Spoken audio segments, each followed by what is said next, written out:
Alright, let's talk about the art of embedding quotations.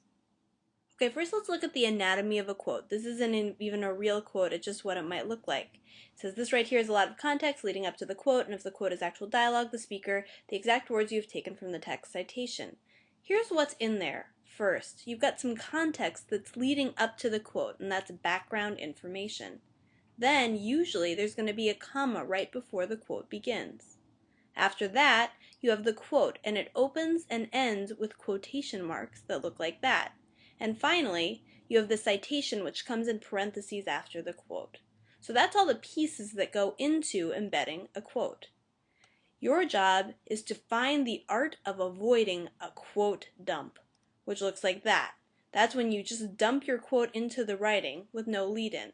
So here's a quote dump in progress. It says, Eurylochus is cowardly and has a negative effect on the men's ability to make good choices. Better open your lungs to a big sea once and for all than waste his skin and bones on a lonely island. Page 1012, lines 876 through 878. Right here is the dreaded quote dump. When your writing ends with a period and then the quote just drops in with quotation marks and there's no lead in with your own writing, that's a quote dump, and you want to avoid that. You want to think about weaving quotes into your writing, like a weaver weaves a new thread into the loom, which means that you work it into your own writing. Here's one way you could do that. Eurylochus is cowardly and has a negative effect on the men's ability to make good choices. While Odysseus is away in the cave, he tells the men, better open your lungs to a big sea once and for all than waste his skin and bones on a lonely island. Notice that I've added a short lead into the quote so that it starts with my own writing. Also, my own writing ends with a comma and then flows into the quote, which means that it is no longer a quote dump. There's another way you can do it as well. You can go into the quote from your own writing without a comma. So you'll notice I've adjusted my lead-in, but it no longer needs a comma. It says, while Odysseus is away in the cave, he tells the men that it's better to open their lungs to a big sea once and for all than waste his skin and bones on a lonely island.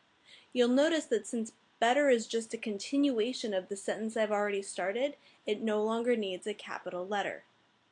You'll also notice that I've put a couple of words in brackets, to and there, and those square brackets show that I've added or changed a word to make it flow better, and that those are different from the original.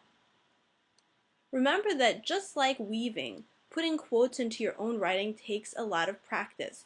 No one's an expert at it the first time they try. Some tips that might help are thinking about being flexible with how much of the beginning of the quote that you use. You can also play with how you word your context and your quote lead-in and adjust those so that it flows better into your quote. You can always ask an expert to help you, and you've got to practice a whole lot. But the moral of the story is, don't have quote dumps. Good luck.